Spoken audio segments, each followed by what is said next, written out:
Alhamdulillah, salatu wassalam ala Rasulillah. Barakallahu feekum, Ramadan Mubarak.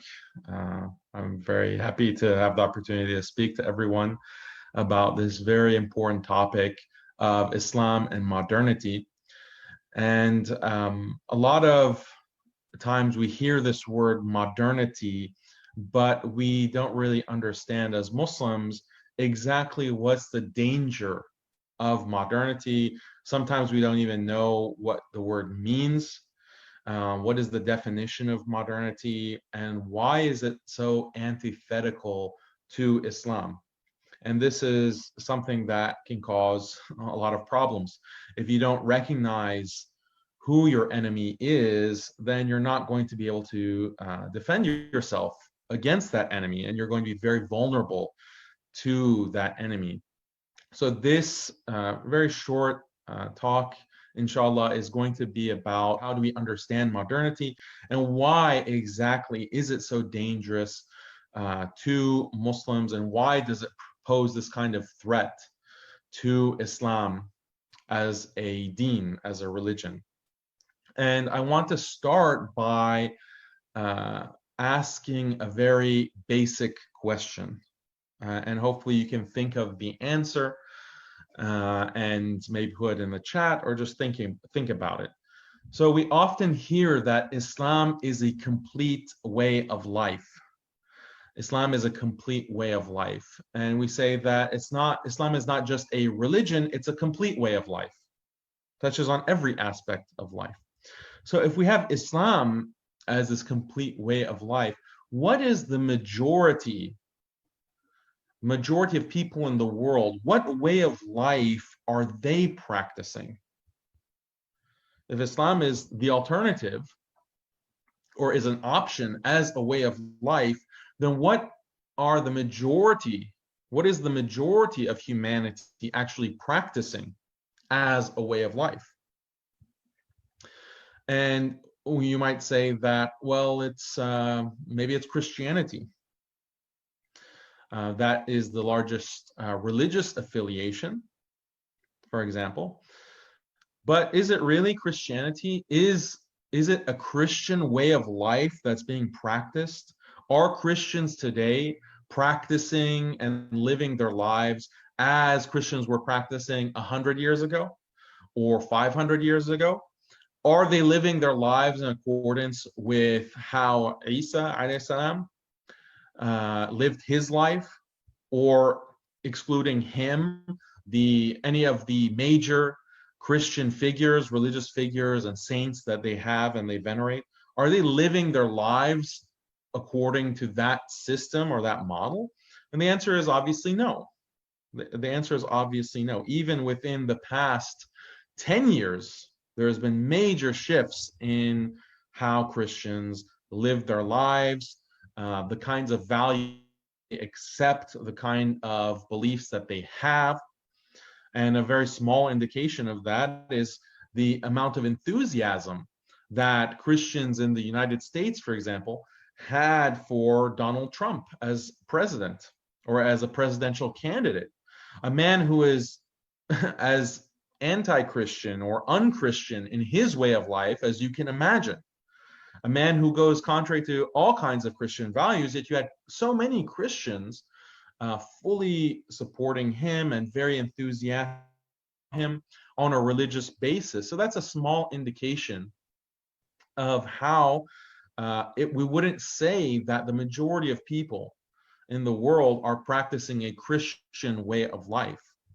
And this is important, this is significant, because if we as Muslims think that Christianity, traditional Christianity of 50 years ago or 100 years ago or 1,000 years ago is what is really targeting Muslims or is the main enemy of Muslims, that is not really accurate. We have to be accurate about what is the major threat, what is the major danger. And the answer to the question, what is the majority way of life that people practice in the world today? And you could arguably say that this is therefore the majority religion. What is the most popular religion? It's modernism. the modernist way of life, the modernist way of organizing society, the modernist way of organizing families, the modernist way of relationships between people, romantic relationships, and so forth. The economy, education, politics, governance. At every single level of human existence, the religion that is being practiced is modernist. And that's what religion ultimately, when we say that Islam is a way of life, it's not just a slogan. It means that Islam dictates how we conduct ourselves, how we as individuals, our relationship with others, how we form families, how we engage in financial transactions with others, what's called mu'amalat, generally our activities and relationships with other people, how we organize communities, how we organize society, economies, governance. All of these things are part of what it means to have a way of life. And then also our understanding, which is very crucial. How we understand the world. How do we understand the way that the world works? How do we understand where human beings have come from? Where human beings are going in the future? What is really the purpose? What is really the meaning of existence? This is all defined by one's way of life and the religion that one truly is following. But for non-Muslims, and unfortunately some Muslims, that religion, that way of life is not Islam, it is modernism. It is modernism and all of the isms and ideologies that come from modernism. So if you think about modernism at the top level, that is the overarching ideology. And then under that, you have philosophies like liberalism, you have scientism. Those are the two main branches. So if you think about, you have modernism at the top, and then two branches, liberalism and scientism. And then liberalism has certain sub-branches from that. You have secularism, you have feminism, you have capitalism, you have communism. Those all fall under liberalism. And then under scientism, you have materialism, the evolutionary theory, physicalism, empiricism, and so forth. So these are all under this broad umbrella of modernism. And this is the dominant way of life.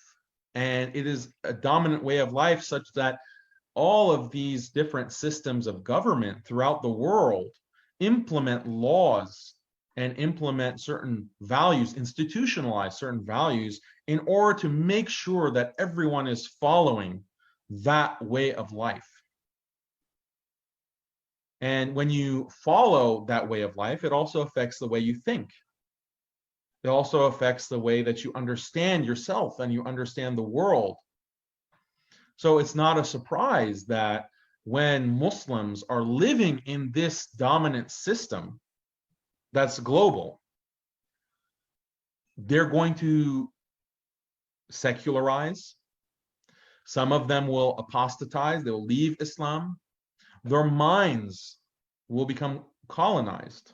Their minds, this is what some scholars have called mental apostasy, or apostasy of the dhihn, the consciousness of the Muslim, where he calls himself and he practices rituals, but his understanding of the world and himself is dictated by these isms and these modern ideologies that are contrary to Islam.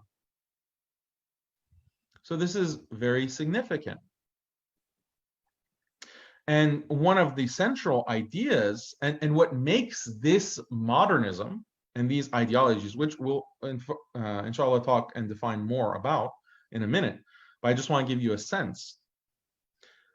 What makes this modernism so dangerous is that it hides itself. It hides itself, which is why, if you talk about Christianity or Judaism or Hinduism, those, or even atheism, these are defined things. They have a name that people can recognize, and when you have a name that you can recognize, then you can address it very directly, and you can deal with it. You can strategize against it. You can be aware of its attacks against you and defend as needed, because it's a defined thing. But modernism is not defined in the same way. People don't think about it as this ideology, this way of life. Instead, it's just taken for granted.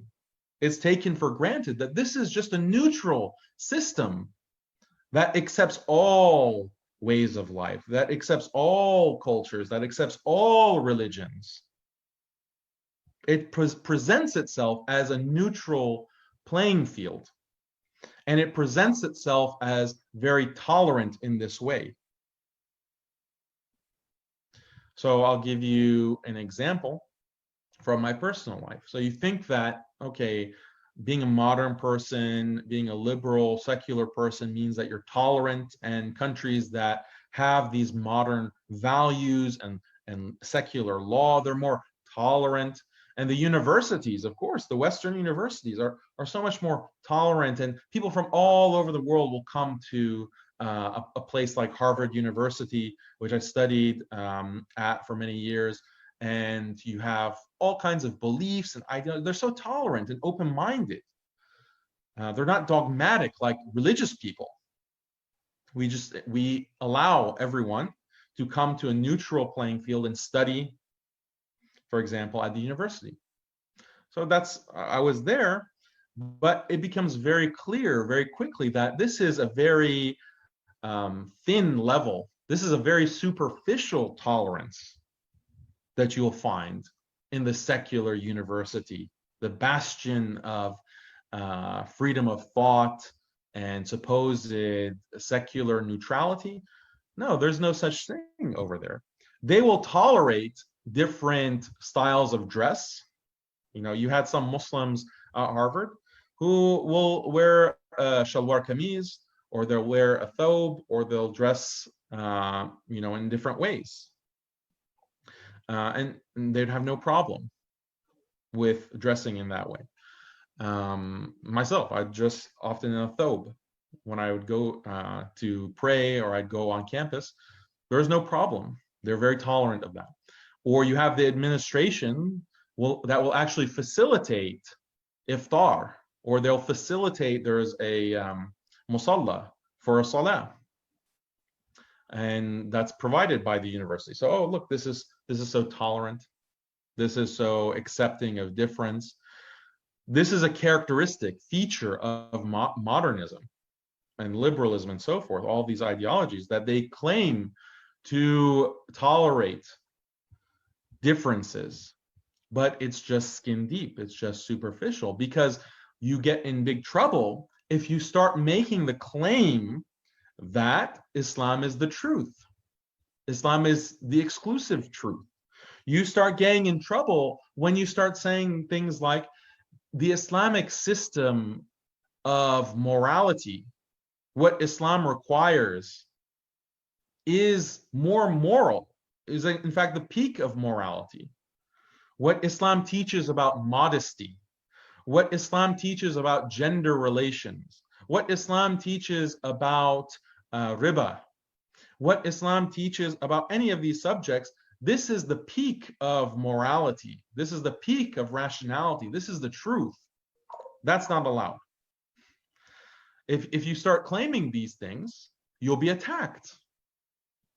You'll be attacked. You can only practice, and you can only present yourself as a Muslim as someone who is willing to accept that there's a difference of opinion, that, well, you believe that Islam is true. I believe that worshiping idols is true and good, but there's no way to tell, right? So that's the end of it. Or you think that the having modesty and not being constantly engaged in zina, not being engaged in homosexuality, you think that that's correct. But I think those are all great things, and humans should be engaged in zina and all kinds of sexual autonomy and freedom, as they call it. And that's the best thing. So just accept that. Don't speak out against it. Don't say it's immoral. Do not say that it's irrational. Do not argue against these practices or these values. So this is, if you start talking about Islam is the truth, Islam is the peak of rationality, the peak of morality, and you're saying these things with explanation, and you're calling to, you're doing dawah, you're calling to Islam with wisdom, with goodly counsel, as Allah says in the Quran. You're calling to the path of Allah in this way, but you're very, confident and steadfast in the belief and the knowledge that Islam is the truth. That's not allowed. That's not, you'll be tarred and feathered. You'll be characterized as a bigot, intolerant. Okay, so then what kind of tolerance is that really? What kind of tolerance? You'll tolerate if I want to, for example, fast, because that's a personal ritual. And according to the modernist ideology, yeah, these are all different. Islam is just a culture. And there are so many cultures that people practice, but we know that cultures aren't really true. A culture is not true. What determines truth are things like science. If we want to understand what human beings are and the human nature and the future of humanity, the past, where human beings come from, we refer to scientific investigation. In terms of morality, the only moral truth is, for example, the golden rule. The golden rule. That's the only real moral truth. Everything else is just cultural and doesn't have a truth value, or the value that liberation is the center of all morality. If we want to be moral people, we have to increase liberation. We have to liberate people. This is the most important value. It can be true. This is something that's true. Democracy is the best form of government, is the most just form of government and organizing society. These are truths. Everything else, these are cultures. At best, they're cultures. At worst, they're just outdated religions that have been debunked. So this is the way that the neutral ground of modernity, the neutral ground of the secular, enlightened institutions, which are global. You can practice Islam as long as you practice it in a very limited way, and you can't even think about it. Exclusive truth. You can't even think about it as being the peak of morality, as the peak of rationality, the peak of reason, which it is. But Muslims in this way, because of being in the system, start losing confidence in Islam. Many of them end up secularizing, and they have this kind of apostasy of the mind. Apostasy of the mind. So what is modernity? It is a specific ideology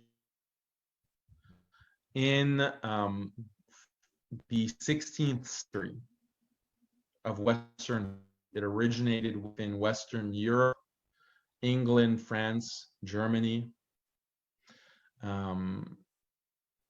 It, since that time, has just been continuing to dominate and expand, but it's based on a very simple idea. The thinkers within 16th century, 17th century, 18th century, basically the past 400 to 500 years, they've been developing their philosophy and their ideology And the impetus was this belief that religion is holding humanity back. Religion is actually oppressing human beings. Religion as a whole, the idea of God oppresses humanity and holds humanity back from progress. And ultimately, we don't need to refer to God. We don't need to refer to scripture, the Quran. We don't need to refer to them in order to understand what is right and wrong. We don't need to refer to them to understand the world. No, there are other ways, correct ways, objective ways to understand these things. We use our minds, the human mind, supposedly. We use science. This is how we can answer these questions. So religion is obsolete. And in fact, religion is something that holds humanity back. The modern person and the modern society has to continuously progress. This is one of the pillars of modernism, is progressivism. Progressivism, which is the philosophy that if you have to constantly be changing and updating. And also humanity is on this continuous rise of morality and rationality. People today know more and understand more today than they did in the past. People today are more moral and ethical than they were in the past. The people of the past were barbaric. The people of the past were ignorant. And we have progressed beyond them. And human society has constantly progressed. Change is good in and of itself. If you're not changing, if you are not updating, then you are falling behind. You're falling behind, and you will fall into immorality, irrationality, and so forth. So progressivism is really the defining feature of modernity and modernism. But you can see that this is very clearly anti-religion. It's very anti-religion, especially anti-Islam. Why? Because religion, and specifically, especially Islam, they are traditional. They're traditional. What does this mean?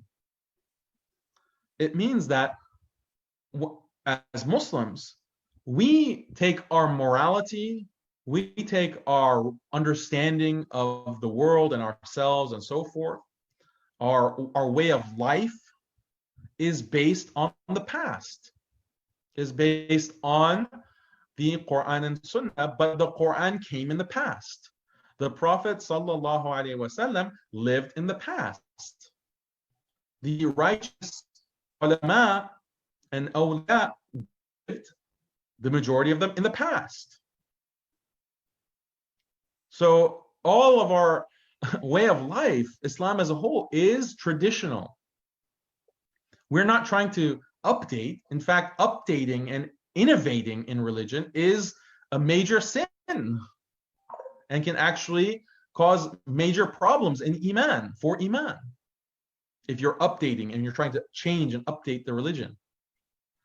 So do you find this very extreme contrast and clash between the progressivism of modernity and the traditionalism of Islam? It's a deep conflict at the roots of these of Islam and this modern ideology.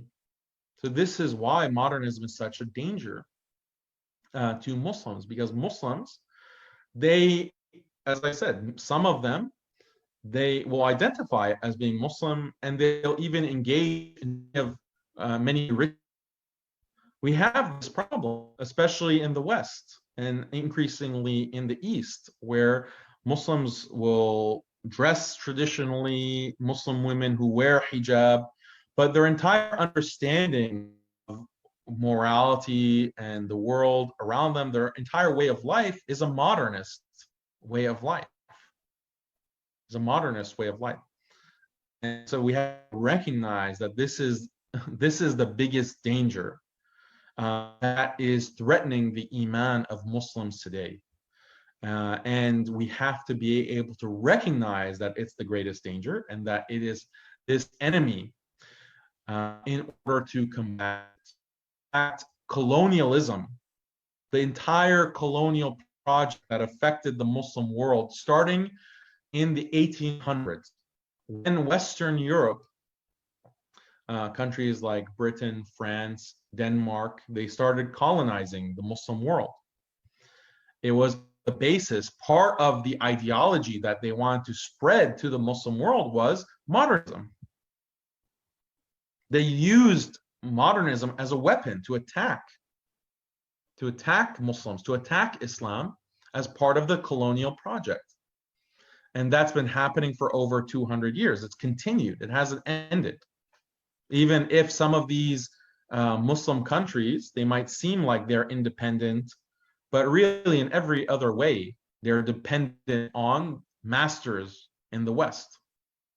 And even if it's not overt political control, it's economic control. And if it's not overt economic control, it is intellectual control. Intellectual. So this is the colonizing of the mind. It is a very acute danger. And we have to recognize it as such. So this was a very short introduction to modernity, and its danger, and how do we define it, etc. So we can stop here and then transition to Q&A, inshallah. Assalamu alaikum, Brother Daniel. Wa alaikum salam. So I have a question that I have written already in the chat, but now as I get a chance, so I'm asking the question directly to you. So for a lot of guys in the East, it is a very lucrative opportunity to, migrate in the West, like, North America and Europe. But people from the East, they are here with a better, relatively better Islamic environment. And in the West, the environment might not be that much, supportive Islamic environment. So people who want to, migrate to West for a better living or better education or for a better job or for the safe future of their children, what is your thought on that? So should they leave the East for a better lifestyle, or like, if there is a better Islamic environment exists, they should stay there? And I also get some arguments against this, that if people from the East are not migrating to West, then the dawah of Islam, who will do this dawah of Islam in the West? So I just like to know your thoughts on this. Is it clear what I've asked? Okay, thank you. Yeah, it's very clear. So when I'm asked this question, I don't know a person's individual situation and what they're going through and what kind of life they have. I was born in the West. I was born in the US and lived here all my life. But it's important to have all the facts and to realize what the situation is in the West. There have been many Muslims that have migrated to the West. It depends. There are some differences between which country. Some countries provide more of an Islamic environment than others. But what we find is that a lot of the Muslims that come, they practice their religion, but their children leave Islam, or their children either they explicitly leave, apostatize, or they become culturally Muslim, like they don't actually practice Islam, or they don't really believe in Islam, but they're just culturally labeling themselves as Muslim. So it's a danger. Is this a better life to come here? Imagine, like, you are a Muslim and you are trying to come to the US and you establish yourself. You're able to, after hard work, very hard work, start making a living and becoming stable, and you have your wife and your children, and then your wife is influenced, or if you're a sister, your husband is influenced by the environment, and they end up leaving Islam, or they end up adopting some of these modern ideologies. Your wife becomes a feminist, and she leaves you, and she takes your children, and she takes half of your wealth, or she, you know, um, decides that she is a strong, independent woman. She doesn't need you. You have to serve her, but she doesn't have to serve you or obey you. The things that Islam teaches, all of those values are constantly being counter-messaged in this environment, and including within the Muslim community. You think that you go to the masjid and the imam is going to give a good traditional Islamically sound information, but many, not all, many masajid are teaching the opposite of that. They're teaching the opposite of that. So there are some of these masajid are actually the source of the problem. So imagine, and then that's just your wife. Then what about your children? What kind of life is that when you are, what can be worse than that? What kind of torture in the dunya is worse than you finding out that your child doesn't believe in Islam? He's left Islam. Is there any kind of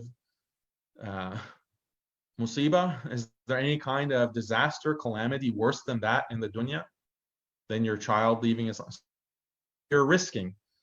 That's what you're risking coming. So it's like swimming in shark-infested waters. Are you going to take your family to go swim in shark-infested waters? There are examples and there are situations where, yeah, you can be successful. And alhamdulillah, there are many strong Muslim families and even communities in the West. There are, no doubt about it. But there's just a risk. There's a major risk to that. So you have to be aware of the risk to make a justified decision. And also Muslims in the Muslim world, it's a difficult situation, obviously, and because there is so much tyranny and oppression and theft, stealing people's resources, that it might seem that, okay, you move to the West and it's going to be better. And in certain purely dunya terms, it might be better in certain aspects, but there's also oppression here and there's also tyranny here. I mean, in the West in general, just recently, all the masajid, like I heard that in Bangladesh on Thursday, inshallah, tomorrow or today, maybe it's already Thursday for you, the masajid open up. But that's not the case in the West. In many countries, the masajid are closed shut. And in many cases, that's because of government orders. The secular government has said that, no, you can't open up until June. So after Ramadan. So where is the quote unquote religious freedom that is enjoyed when in Ramadan you can't even go pray in the masjid?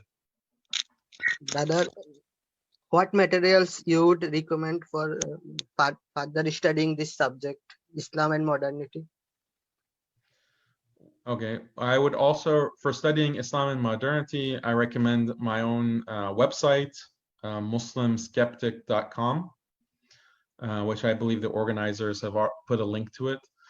So I have many articles and essays, myself and other writers on this topic of Islam and modernity. I also teach at an online institute that is called Al-Asna Institute. Al-Asna Institute. So maybe the organizers can put a link to that as well, to the website.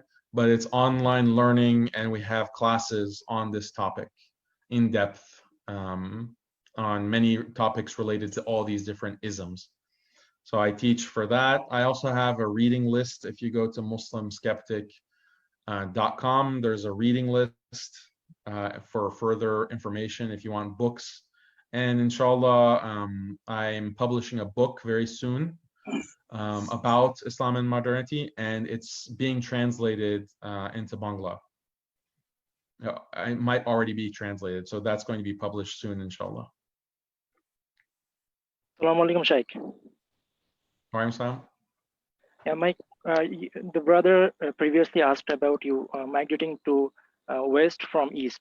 So if not physically, we're already migrating to west intellectually, as you said before. So you divided modernism into two sects, liberalism and scientism. So when we go to universities, these mainly are the subject of arts and humanities, right? But when we go to universities, we by default, the environment is such that we default get exposed to these ideas. It doesn't matter that we study arts or humanities. So as a Muslim, we need to improve in earthly matters and as well as religious sects. So what is, how are you going to face these things? Like we are going there, but we're facing problems like these things. But in the same time, we have to maintain our religion. So in mainly the sisters in our community face most of these problems. And so does the brothers. So I'm just asking you, the main question is, how do we manage dunya and deen in universities? So this is a big question because you have a university system that, again, is not neutral. And many of these universities in the Muslim world are based off of Western universities, and they teach Western subjects. And again, there's the idea that they're neutral, but the underlying ideas and philosophies that are being taught are contrary to Islam. So this is like a big project. How do we create Islamically valid institutions that can teach and that will take Muslims out of the modernist framework and into a truly Islamic way of life, complete way of life. Okay, so that Muslims are practicing not only spiritually, not only in terms of the ibadat, but also in terms of the way that they think and the way that they understand the world. So this is something that requires a lot of work. It's something that requires a complete paradigm shift. But people have to be willing, they have to recognize the problem in order to be willing to undertake that kind of project. And what is so critical, and what I always emphasize, is that the source of this is something where we don't have to reinvent the wheel. We don't have to reinvent the wheel. This is not something that is unprecedented. We have a source to go back to help us do this. What is that source? It is the ulama, Muslim scholars, and the traditional madaris, the madrasa, and the system that of learning that prioritizes and creates a foundation of true Islamic understanding and epistemology, true Islamic values, a complete way of life, and then also incorporates other things in terms of dunyawi knowledge that might be necessary for a society, for a country, for a nation, for the ummah as a whole. So you had in the past, not even the distant past, in the recent past, and in some traditional madaris today, they teach many subjects that are, mathematics, mantiq, logic, subjects like poetry, Persian language, and many other disciplines, geometry, handasa, that are not Islamic per se, but they are within that framework incorporated into the curriculum. So that kind of conception, right now you have many Islamic schools, for example, that are completely based on a Western educational model. Is that model something that we should just replicate uncritically? They just they take the Western model and then they add like Arabic and they add like Islamic studies as electives. Like though that's a minority of what is being taught and what is being learned by the students. But the entire model is based on a secular Western system. So what is our response to this? How do we challenge this? How do we critique this? How do we can do it. We have the resources to do it, but we have to be willing to look at our own tradition, our own source of values and knowledge and organization, how to organize learning, how to organize training individuals to be strong Muslims, strong ulama. We have that already, so we don't have to reinvent the wheel. That's my point. Assalamu alaikum, ya Sheikh. Assalamu alaikum. Yeah, I had actually two questions, Brother Daniel. So the first is that over here in the Indian subcontinent, what we're seeing increasingly is that liberal thought leads to people becoming more atheistic. And this is seen as a mark of intelligence, that the more liberal and atheistic your thought process is, that the more smarter you are, the more you have a reputation in the general public side. So what would be the response of us as the awam, as the normal people? How do we respond to this if we see this in people like our friends or in our family? And the second is something that you actually talk about a lot on your website, but I just want to ask you again, which is that we see a lot of the ulama, especially in the West, being affected by liberal thought and being affected by these modernist ideas. So how can we identify these issues within their speech, and how do we protect ourselves from their negative effect that they may have? Jazakallah khair for your time, and thank you.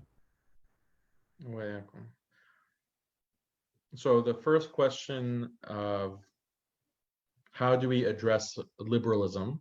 Because there's this idea that the more liberal you are, the more enlightened you are, the more you understand. It's simple. You have to criticize and critique and challenge and undermine liberalism and debunk liberalism, debunk all of these ideas. And that's what a lot of my work is based on. That's what a lot of my writing and classes and lectures and books are based on, is attacking liberalism on a purely intellectual basis, in the sense that, okay, you as a liberal consider the golden rule, which is treat others as you want to be treated. You consider this to be the peak of morality, and it's what you constantly are preaching. And this is it's a liberal doctrine. So let's analyze that. Let's see if it's truly something that is respectable, something that's truly moral, something that's truly makes sense. And then you criticize it and you undermine it and you debunk it. And then when you debunk it, then the liberal person is no longer can't say that, oh, well, I'm more rational because I value freedom and equality. Backwards Muslims are following the Quran and Sunnah. You completely take away that argument.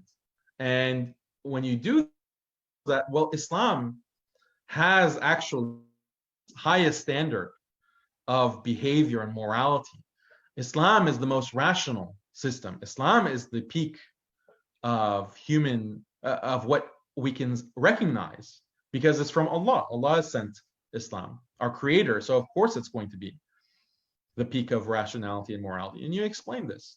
And one of the first steps in doing that is to debunk these liberal claims. So, we can't get into some of these kinds of debunking on this webinar, but again, like my writing, there's many examples. In my courses, there are many examples. So I'm trying to spread information about how degenerate liberalism actually is and irrational it is. That's something that we need to spread more and more, inshallah. And then people will see, and the reasonable people will see that, wow, I thought that this was a great system, this system of liberal democracy and secularism, I thought it made a lot of sense. But now I see all these problems. I see all logical holes, and now I'm able to see the problems that it creates in society and how negative and destructive it is for the human society and for the human being. So that's my overall project, is demonstrating that and showing that. As for recognizing the ulama or scholars or preachers, du'at, that are spreading liberalism, some of them don't even realize it because they don't know what liberalism is, they don't know what modernism is. And they've just adopted certain things and are teaching it without recognizing that it's contrary to Islam and that's toxic. So, Assalamu alaikum. This is Ariful Islam. Jazakallah for your very beloved lectures on the crucial topics on modernism, and we really been benefited, and you have uncovered and designated of the modernism. So my question, I have the two questions to you. That one question is on your lecture, that as you said, your lectures, we Muslims are bounded by modern economic environment, but as we see around the whole economic systems of the world, that is regulating by their modern theories, and eventually we can't but follow and there's these theories, these systems of economic. So my question to you, that in this environment and circumstances, how can it make possible to Islamic marketing and companies wherein we can understanding it could make a great bankruption on the collapse in the Muslims economy? Jazakumullah khair. So the question was, how do we create companies? Yes. How the Islamic economics companies, that is, which we may make great bankruption on the collapse in the Muslims economy. That is what recently we are seeing, and we are looking such a collapse of the economic system. So how can we emancipate it from ourselves from these filthy economic systems, even in our country, in Bangladesh and other Muslims countries? So what's your recommendation, and what's your opinion regarding these matters? Jazakumullah. So we're finding that Western capitalist system is very prone to collapse and creating major income inequality, major inequality of wealth between the rich and the poor. The capitalist system, by design, this is the purpose and of the liberal capitalist model, is that it creates huge gaps between the wealthy and the poor. Yes. So for Muslims to want to replicate that makes no sense. And there are many different features of the world economy that Muslims have to recognize as being contrary to Islam and contrary to basic common sense that all humans should recognize. This is a system that has led to so much injustice and so much oppression. So how can Muslims want to recreate that? Rather, we have to go back to basic Islamic principles, principles of avoiding Ribba. Ribba is something that Allah and His Messenger sallallahu alaihi wasallam have declared war against it. So how is it that so many Muslim economies include and involve Ribba? This is a big problem. This is following the kuffar into the lizard hole very clearly, or just a blind pursuit of wealth, of dunya, at the cost of one's own faith. So as far as Muslims are concerned, we have to not be dependent on Western models of economics. Again, this requires intellectual work, it requires study, it requires academic investigation that Muslims should do, and some Muslims have done. And what is an Islamic economy, and how can it be brought about? I haven't done in-depth research question, but it's something that needs to be investigated. And then Muslims also need to be willing to cooperate and collaborate with other believers, with other Muslims. This is another strategy of the colonizers, to divide and conquer, divide Muslims up into separate nations so that they'll be isolated from the other believers.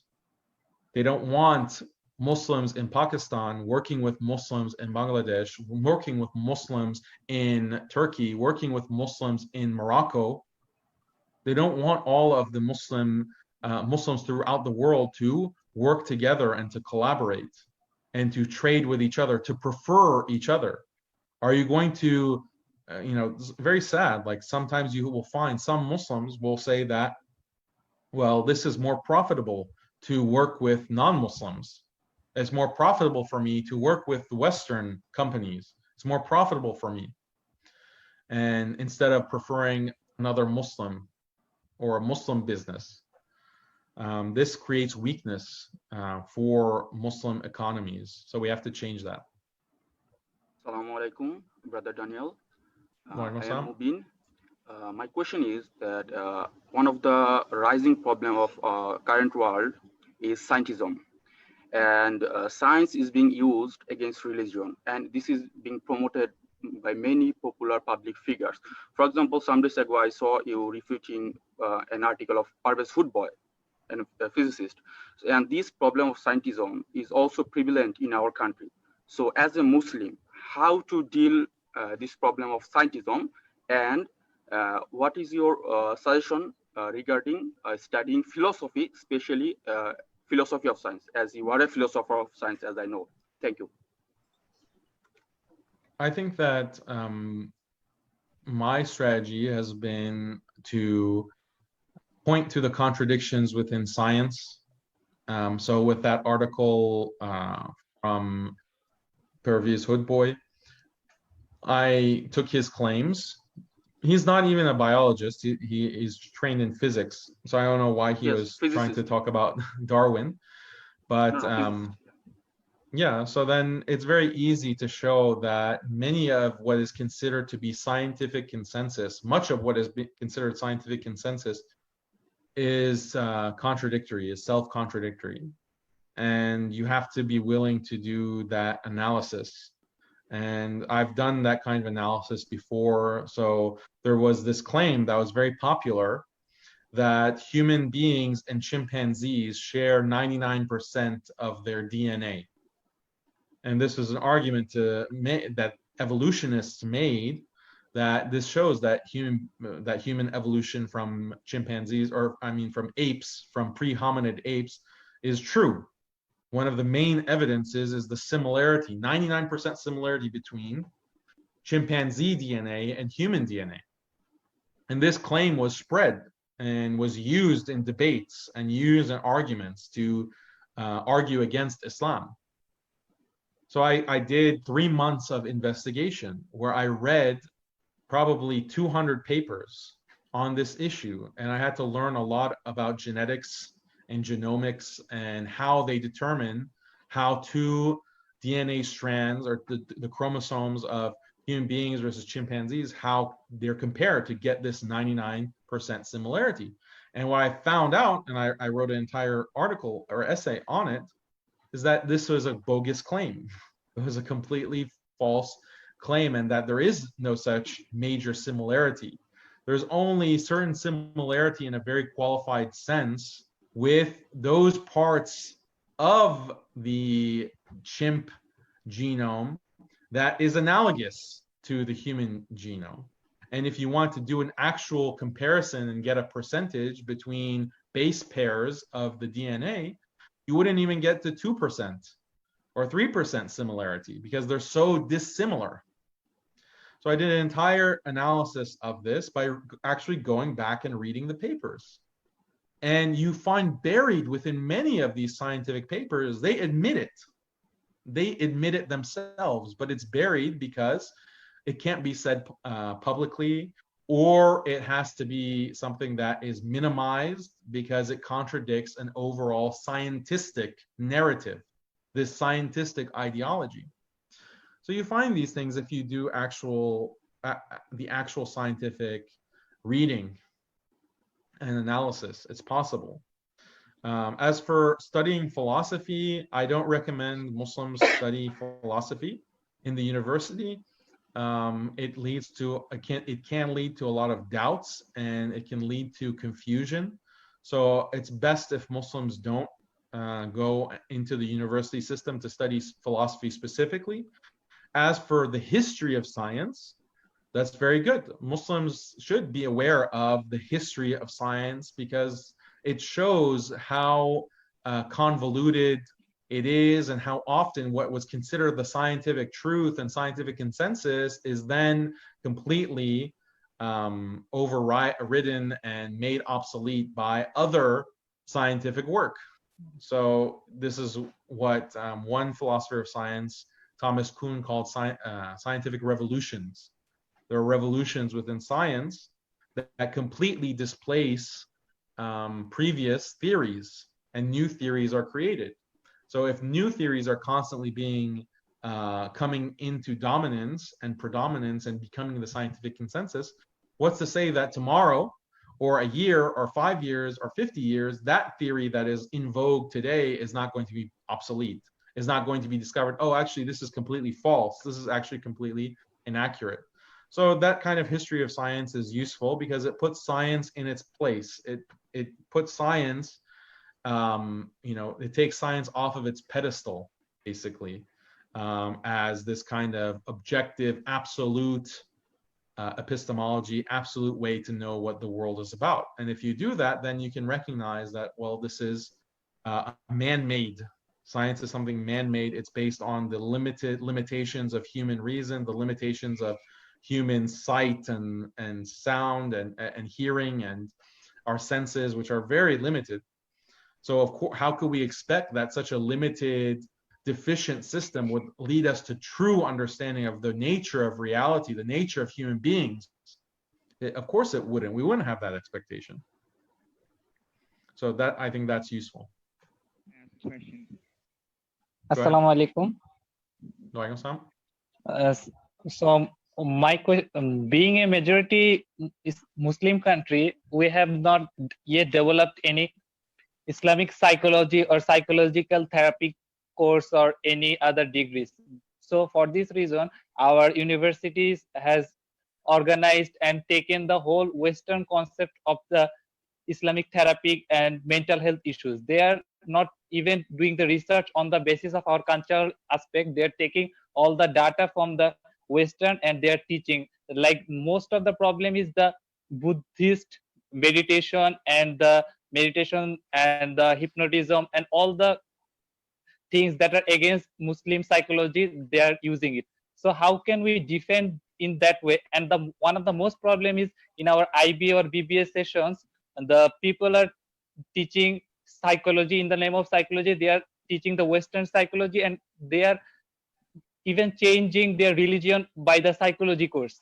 They like to address themselves as a spiritual, not religious. That's the new trend of our country. So how can we defend them without any academic degree or academic knowledge? Because in our country is developing, and for this reason mental health is becoming a current issue. So people are in depression and they are going to the mental health expert. Those are mostly secular people. So how can we defend them in that aspect? Thank you. Wait, defend who? Yes. I didn't understand. Like you asked, like, who defend who? Who are we defending? How can we defend the academic secular health specialists that this is not the right way to diagnose our Muslim fellow brothers? Yeah, so I agree with you completely. Like, this is just like with all of these other issues, you have the Muslims who are taking a completely Western ideology, a Western discipline, and they're just accepting it wholesale, as if that accepting it is not going to have any contradiction with Islam. Deep contradictions. between Islam and any of these modernist systems and modernist epistemologies, including psychology. One of the things that is taught in psychology is the idea that you should, for example, never discipline a student. You should never discipline a child because that's negative reinforcement. You should never be negative. For example, if you're a parent, never tell your child no. Never tell your child that that's wrong or punish your child. Never do that, because that's negative reinforcement, and that's going to negatively influence their psychology. But this is contrary to Islam. In Islam, we have the notion of tarbiyah. Tarbiyah is so important that the student or the child, if you don't discipline him or her, they're not going to be able to imbibe these important values, these important Islamic values. They're not going to be able to discipline the nafs, the soul. They're not going to be able to take these important qualities spiritually and socially. Discipline is extremely, extremely important, but you have many psychologists, and this has become an entire movement. It's called positive psychology, that only positive reinforcement, no negative reinforcement, never say something negative to a child or to a student. But this is going to lead to disaster. And I've seen many families, unfortunately, and we see it in the West because it's very common. This is why we have so many problems with drugs in the West. We have so many with lack of discipline, lack of motivation. These students are going to the university. They can't concentrate. They have terrible character. They have terrible behaviors. They're just extremely egotistical, extremely pampered, entitled. The entitlement syndrome that these children have, they're adults now, but they were raised by parents who bought into positive psychology in the West. It's led to a lot of social problems because of this psychology that is still being taught and is still being adopted. And then Muslims come and just adopt it and take its data and take all of these books and texts from that discipline, and they just like add a hadith and say, oh, now we have Islamic psychology. Or that's really how superficial some of these Islamic psychologists really are. But it's a big problem, and it's not just psychology. All of these different disciplines are fundamentally based on a secular modernist paradigm, and you can't adopt the discipline without all the baggage, and it's the baggage that's going to poison, the baggage that's going to suffocate you. So we have to be aware of that. Assalamu alaikum, Ustad. Wa alaikum salam. So many of the Orientalists and atheists claim that the Muslim scientists of the past, whose names are frequently mentioned of, like Abu Bakr al-Razi and Ibn Sina, were either apostates or non-practicing Muslims, and thus they try to prove that intellect denies Islam. And what would be our answers to that? Also, do you support the strategy of bringing up their works in public for dawah purposes? Well, I didn't hear the second question. Do you support the strategy of bringing up their works in public for dawah purposes? Bring up their works? In public for dawah purposes, to do dawah. No, this is inferiority. This is inferiority. Like, first of all, in what sense are they Muslim scientists? Like Ibn Sina, how is he a Muslim scientist? The word scientist wasn't coined until the 18th century. So how are you talking about Ibn Sina or these Muslim scientists? Ibn Sina himself, like his work is based on Aristotle. It's not like, is Aristotle a scientist? So why are Muslims claiming him as this kind of rational thinker? Yeah, he was a rationalist. He was also a deviant. And Imam Ghazali even made takfir of Ibn Sina because of his deviant views, extremely deviant views. He denied the akhirah as being something that is physical. for example. He thought that it was not a non-physical. He denied resurrection as a physical resurrection, and many other extremely heretical beliefs. So how can any Muslim claim Ibn Sina in good conscience? And then this whole idea of, oh, we have Muslim scientists, it's inferiority. Like, why can't we have Islam. We have Islam as entire way of life. Why do we have to point to what they have and say, oh, we have a version of that too, please accept us? That's not going to do da'wah. That's not going to convince anyone. Even if the non-Muslim believes what we say, like, oh, we have Muslim scientists too that were great and amazing. The non-Muslims say, oh, okay, that's nice. That's nice. How many Nobel Prizes have Muslims won? That's what they'll say. So it doesn't really, it's not da'wah, it's just inferiority complex. It's inferiority complex. We have to offer something that's truly unique that they don't have. And guess what? They don't have a lot because they don't have Islam. So why don't we focus on those unique aspects of Islam that are clearly superior, unless we ourselves don't believe that? And that's what I mean, the colonization of the mind. And that's why my institute is named Al-Asna Institute. It's coming from the statement of Umar radiallahu anhu, who when he became Muslim, he had a statement when he became Muslim. He wanted the Muslims to go and pray publicly and do salah in the Haram in Mecca. And his statement was, Alasna ala al-haq, are we not on the truth? And he had that kind of confidence and that kind of belief that we have to show ourselves and we shouldn't be afraid because we have the truth. So if we have the truth, we're not going to be feeling inferior. We're not going to, oh, we have Muslim psychologists, we have Muslim scientists, we have Muslim whatever.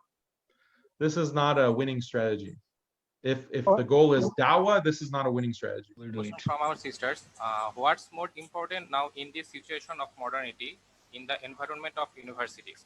To save our iman first, or to spend time studying debunking or attacking logically to them? And also, how can we give dawah in such a heap of modernist mentalities of people where they are majority and we are so little in number? So being little in number that's the situation of Muslims from the beginning. Muslims from the beginning were little in number. We were the minority, and then we took on the world. That's not a problem. We have to expect it, actually. We have to expect that we're going to be the minority, but that doesn't discourage us from facing the majority because we have the truth. And when you have the truth, it doesn't matter if you're just one person. And there are many examples of Anbiya, prophets, that were just by themselves. They're the only ones who believed. And they were faced with entire societies that did not believe, but they pressed forward and they called to the truth, and they were strengthened by Allah for that.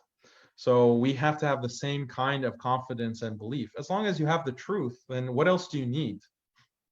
What else do you need? That's the main thing. As for if you're in the university, should you be concerned more about your iman versus fighting these ideologies? Well, these two things are not distinct. Sometimes you have Muslims who are facing these shubuhat. They have these kinds of doubts. So saving your own iman involves critiquing and debunking these ideologies. So those things are actually intimately related. But if you don't have any doubts and you don't have any shubuhat, alhamdulillah, that's excellent. And I'm sure most of you are like that. So yeah, of course, preserve yourself. That is a priority as opposed to doing da'wah. If you're going to be in an environment, like, I don't recommend you just go and start debating atheists, or you go and start and debating these people, if that's going to cause you to doubt Islam, or that's going to confuse you. don't put yourself in that danger. You don't have their individual responsibility to do that. So I don't recommend that. You should prioritize your own state and your own iman first and foremost. Another question from our brother. Assalamu alaikum. As you mentioned, we must debunk modernism. Sometimes I have faced questions like we Muslims are sadistic and punish too much, as our concept is whoever doesn't follow Islam burns in hell. How do you answer such questions? And internet, in my opinion, is the major source of modernism. How do we protect ourselves and our family from such problems? So modernism is something that is constantly critiquing Islam. And it has all of these different arguments about punishment. Oh, Islam is barbaric, Islam has hudud, Islam has hellfire, and all of these kinds of things. But I mean, these are like secondary concerns, or these are secondary issues. You can't really address those issues until you start addressing some of the bias that from which these questions come. Because one of the main ideologies that we didn't really talk about, utilitarianism. And this is the idea that the most important thing is bodily pleasure. The most important thing is bodily pleasure. Whatever maximizes bodily pleasure is good, and whatever minimizes it or decreases it is morally bad. And this is an ideology that is constantly promoted, not necessarily by name, but this is assumed by many people in the modern world. This is part of that way of life that we're talking about, and that religion, modern religion. And the reality is that utilitarianism is completely contrary to human nature. When it comes to human nature, we often sacrifice, and we have the instinct to sacrifice our own immediate pleasures for the benefit of others. For example, a father is going to sacrifice, he has the instinct to sacrifice his bodily health for his family. A mother will sacrifice her health for her children. That's what in many cases is what's best. So it's contrary to utilitarianism. Or the idea that we sacrifice for the sake of Allah, when we fight for the sake of Allah, when we fight for the sake of Islam, that's something that is contrary to our individual bodily health. But it is something that Muslims want to do, and Muslims strive to do, and it's one of the greatest deeds that a Muslim can undertake. But it's contrary to bodily pleasure.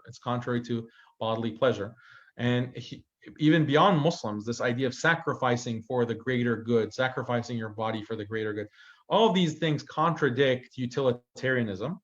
But the utilitarian mindset that bodily health or bodily pleasure is the best thing and is the basis of all morality, whereas pain, any kind of pain, is the worst thing, is the worst evil, and there's no evil worse than that.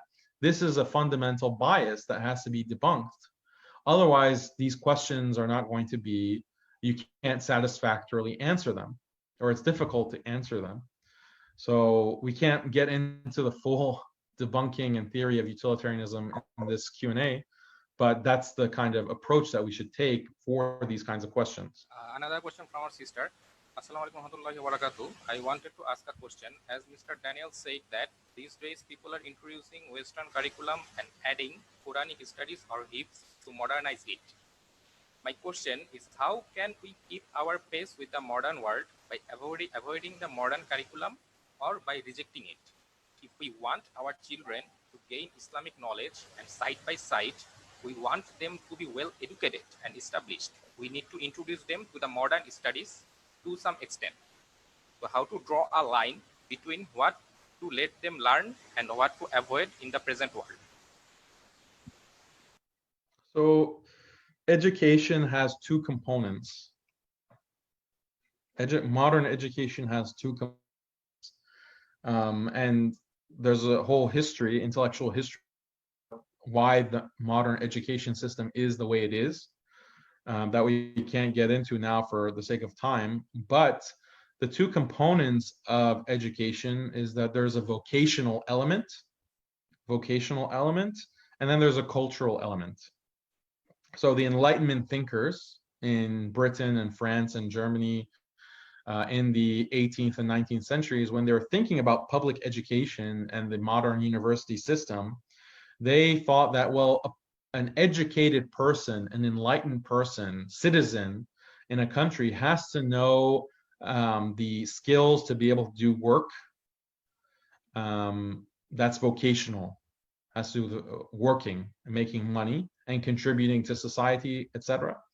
But there's also a cultural component. He has to be cultured by learning the arts, by learning literature, by learning poetry, by learning music. This is what an educated person is. By studying Greek philosophy, Greek thought, and all of these kinds of what's now considered liberal arts education.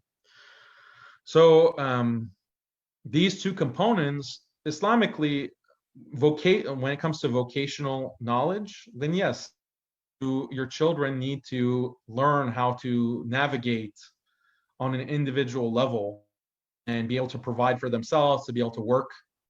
That's the vocational component. But you have to be careful about the second component, the cultural component.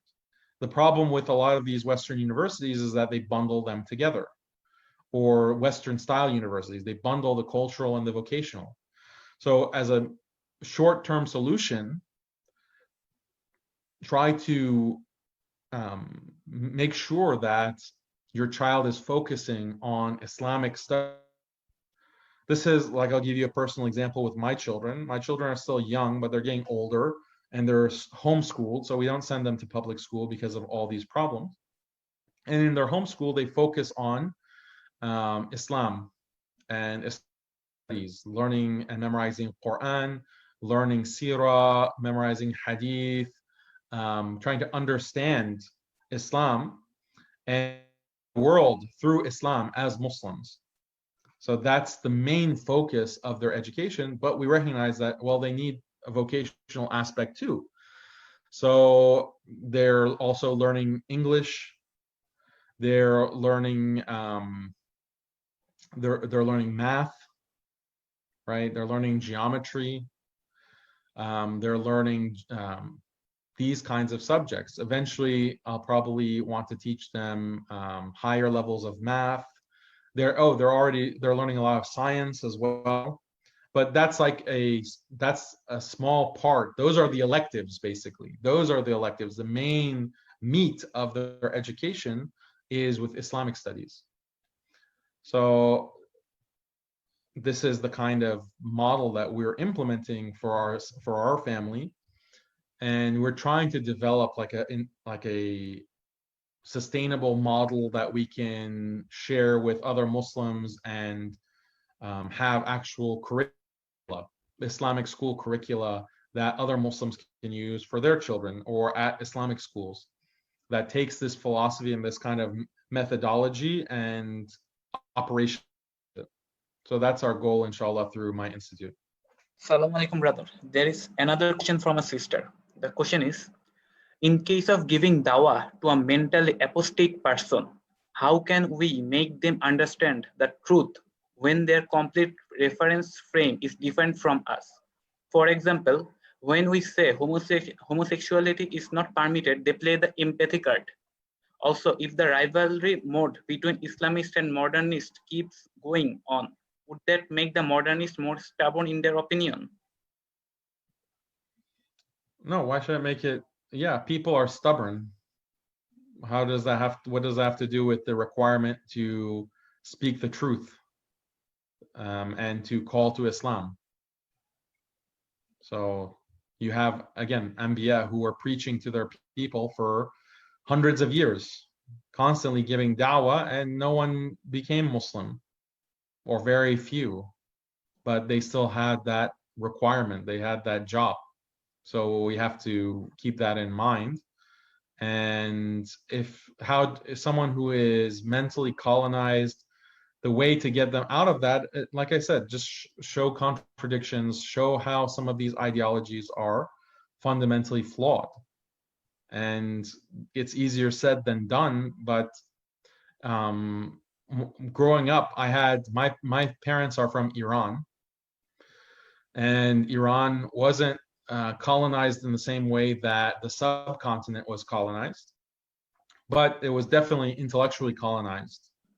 And my family, my extended family, has that issue, has that problem. And growing up, I had a lot of arguments and debates, but it's just a constant process. And I found that the most effective thing, because some people, debate is not going to help them, and they're going to be more convinced by you're a family member and you're just good to them and you're nice, and then there's opportunities for them to be more open to what you have to say and more willing to accept what you have to say.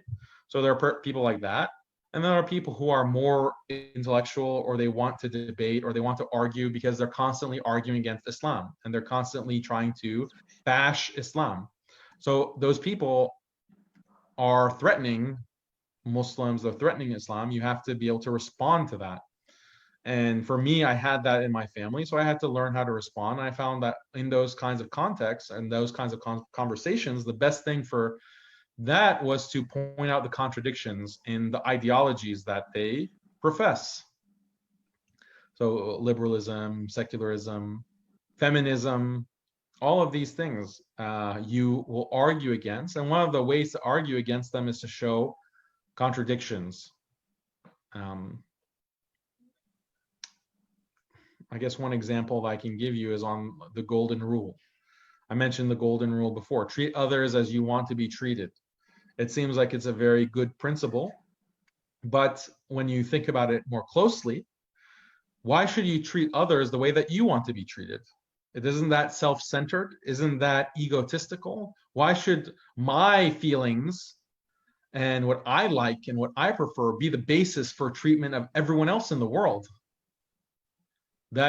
How is that logical? And there are many examples where I prefer something, but someone else doesn't prefer that. So why should I treat them the way that I want to be treated, when that will actually harm them, or that's something that they hate, or that's something that's not good for them, right? Or for example, you are a masochist. You enjoy being hurt for whatever psychological reason. So should you hurt others because that's what you prefer? That's what you enjoy? So at a very basic level of scrutiny, this golden rule completely collapses, and you discover that it's meaningless. It's a meaningless slogan. And that's all you need to show. That's all you need to show for that particular issue. And whenever I explain this to Muslims, they mention the hadith that none of you truly believes until none of you truly believes until he wants for himself what he wants for his what he wants for his brother is what he wants for himself. This is a famous hadith. But that hadith doesn't mean that you want for your brother something that is contrary to Islam. You don't want for your brother something that is contrary to what Islam says is right and wrong, what Islam says is good or bad. Correct? So we have to understand that hadith in the proper light. And it's completely against and contrary to this golden rule.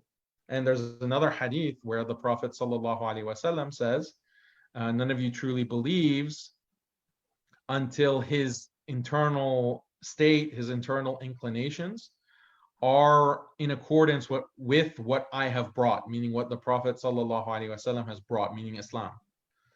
So this is our standard of right and wrong, is what Islam says is right and wrong, what Allah has revealed as being right and wrong, not what we individually feel. This is how I want to be treated, therefore I'll treat others in this way, which is what the golden rule is about. So you can completely debunk the idea of the golden rule in just a few sentences. So this is the last question from the chat. So this is from again from my sister. So the question is, do you think there is lack of orthodox figures in academic world. Many educated Muslims don't really appreciate traditional ulamas, so they tend to seek knowledge from academic figures who preaches many modernist views. It's very hard to convince them against those views. What do you think we should do to prevent this? I think that there are teachers and scholars who do speak a great deal against modernism. And when you look at history, many of the biggest resistors of colonialism, especially in the subcontinent, were ulama, and the madaris, the traditional madrasa, was standing strong against the British reform and the British reformed educational institutions. It was the madrasa that provided the alternative. It was the madrasa and the ulama that were criticizing colonization and secularism and so forth. That is our history. That is our tradition. And there are some who are still upholding that tradition. Unfortunately, there are some who are not and who themselves are colonized, but the majority are coming from that tradition of fighting colonialism. So we have to encourage that, and we have to support. If you find someone, a scholar who is speaking the truth and is fighting against these ideologies, then you need to support that person. You need to support that person. And if you see someone who is saying pro-liberal, pro-feminist, pro-modernist teaching, you find someone like that, don't support him. Don't support him. Don't share his material.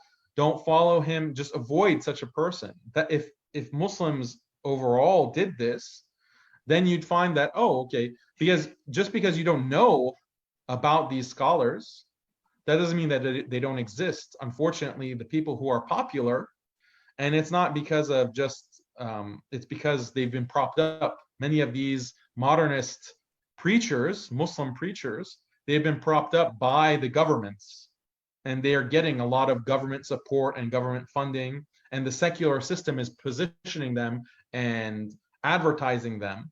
That's why you might know about them, but you don't know about all of the more traditional ulama who are contrary to modernism, who are attacking modernism, and they're coming from a tradition of attacking modernism and the colonizer and so forth. So we have to be aware of this dynamic. Assalamualaikum.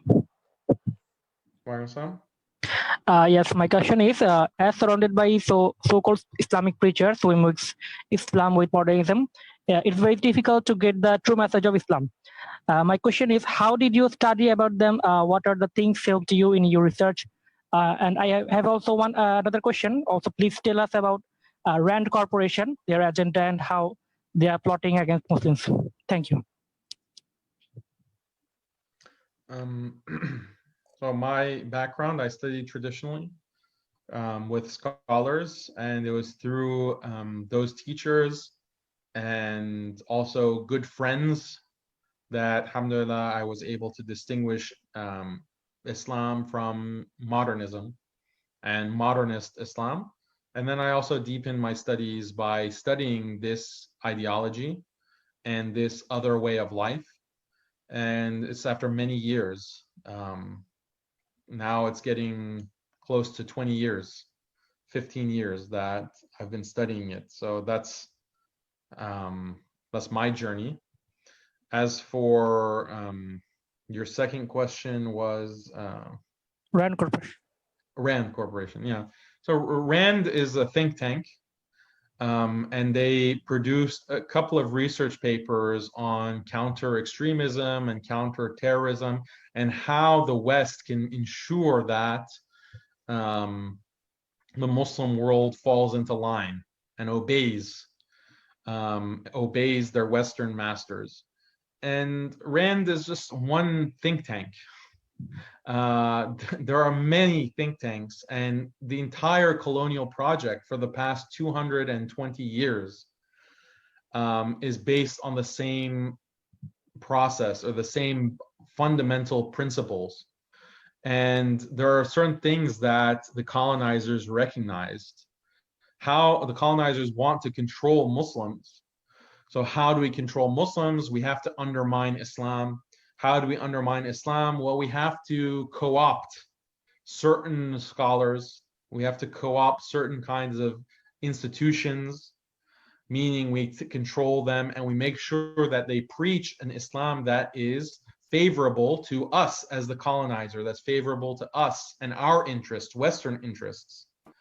So they would do this. They would co-opt certain figures, certain scholars, making sure that they paid them, and they would attack whoever opposed colonialism, who opposed Westernization, attack them as being terrorists, attack them as being barbaric, attack them as being backwards, attack all of those institutions that are resisting the colonizer by, first of all, dissolving and destroying all the awqaf, the financial basis of those madaris and those masajid and those scholars, take away their money if they oppose us, if they oppose the colonizer.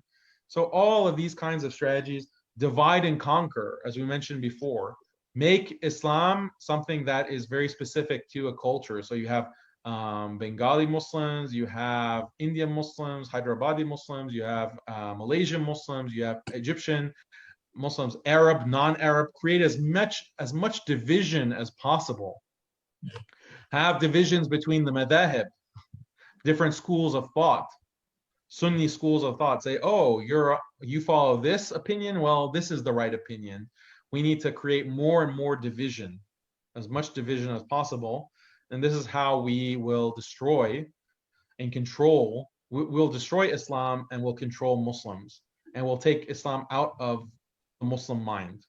So the Rand, that think tank, just had like a couple of papers on this strategy, and it's very useful to read that because you see how their strategy is being implemented in front of us. One of the things that the Rand report says in one of the reports, I forgot exactly the title of it, but it's like creating moderate Muslim networks.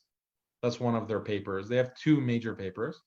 And in that, they talk about the importance of social justice, promoting the idea of social justice in the Muslim community, because we want Muslims to be focused on issues of social justice, like equal rights for everyone and equality between men, women, homosexuals,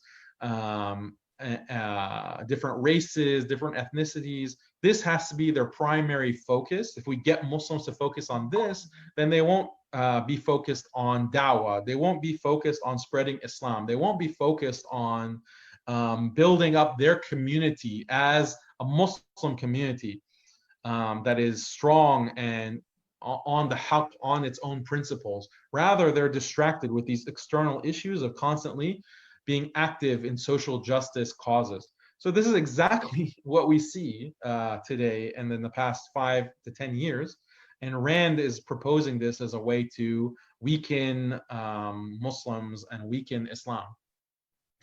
So we can have a whole series of lectures just on Rand and just on this project, but that'll give you a sense of it. So we are going to finish our session, I think.